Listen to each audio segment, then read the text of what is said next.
అస్సలాముఅలైకుం my friends, welcome to my recipe 78 my friends. ఇవాళ మన recipe చూడబోయేది డిఫరెంట్గా టేస్టీగా హెల్దీ అయిన మన రాగి పిండితో రాగి లడ్డు అయితే చూడబోతున్నాం. రండి ఫ్రెండ్స్, వీడియోకి వెళ్ళిపోదాం. ముందుగా బాగా పండిన అరటిపండు 2 తీసుకోవాలి.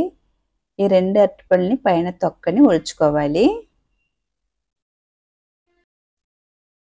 ఇలా తొక్కలను ఒలుచుకున్న తర్వాత ఇప్పుడు మన 2 అరటిపండుని కట్ చేసుకోవాలి. చిన్న చిన్న ముక్కలుగా కట్ చేసుకోవాలి. అరటిపండు ఎంత బాగా పండితే అంత టేస్ట్గా ఉంటుంది మనకైతే రాగి లడ్డు. ఇలాగా చిన్న చిన్న ముక్కల కింద కట్ చేసుకోవాలి. ఇప్పుడు ఈ అరటిపండు ఇలా ఉంచేసి ఇప్పుడు స్టవ్ వెలిగించుకొని స్టవ్ మీద ఇలాగా ఒక గిన్నె అయితే పెట్టేయాలి. మన స్వీట్కి సరిపడినంత బెల్లం అయితే తీసుకోవాలి. మనం బెల్లం కరగటానికి బెల్లం ఎంత వేసామో అంతే నీళ్ళైతే వేసుకోవాలి. ఇప్పుడు మనము బెల్లం వచ్చి కరిగితే చాలు, మనకి పాకం అలాగేం అవసరం లేదు.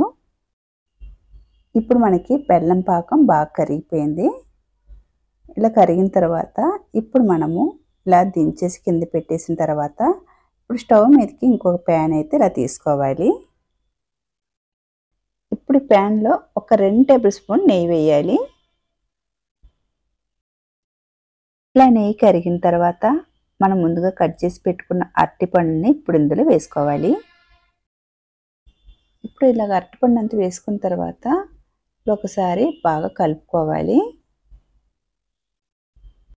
ఇలా కలుపుకున్న తర్వాత ఇందులో పచ్చి కొబ్బరి కూరని 1 కప్పు వేసుకోవాలి. కొబ్బరి కూర వచ్చి మన ఇష్టం, ఎక్కువ తక్కువైనా పర్లేదు, వేసుకోవాలి.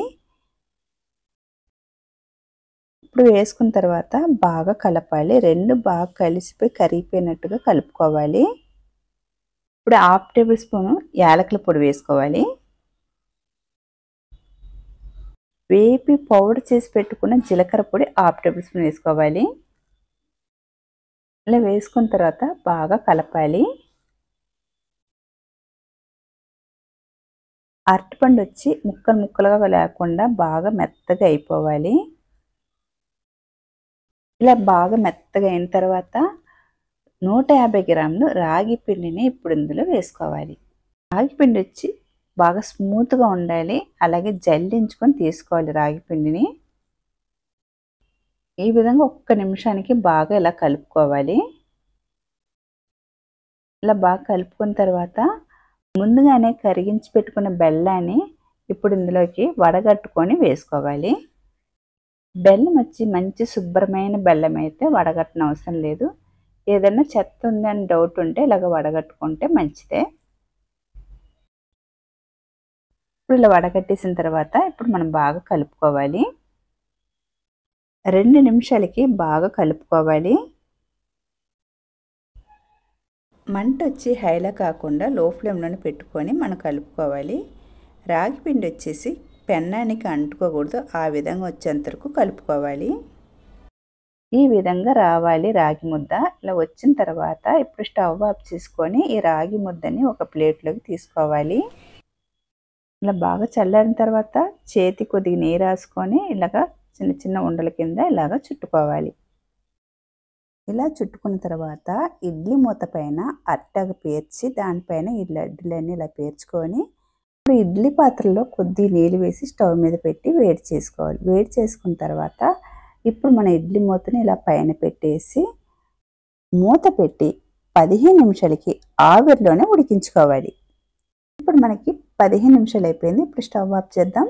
స్టవ్ ఆఫ్ చేసిన తర్వాత ఇప్పుడు మనము ఓపెన్ చేద్దాం. ఇప్పుడు మన గుమ్మగుమ్మలాడే రాగి లడ్డు అయితే రెడీ అయిపోయింది.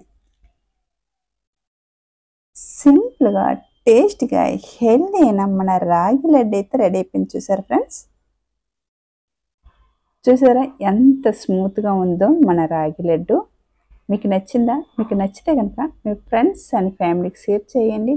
తప్పక మీరు కూడా ట్రై చేయండి. కొత్తగా నా ఛానల్ చూస్తున్నారు కనుకైతే మై రెసిపీ 78ని సబ్స్క్రైబ్ చేసుకోండి. సబ్స్క్రైబ్ చేసుకున్న తర్వాత పక్కనే బెల్ ఐకాన్ ఉంటుంది, క్లిక్ చేయండి. అప్పుడే నేను వేసే ప్రతి ఒక్క వీడియో మీకు నోటిఫికేషన్ ద్వారా వస్తుంది. బాయ్ ఫ్రెండ్స్, మరొక వీడియోలో మళ్ళీ కలుద్దాం. బాయ్.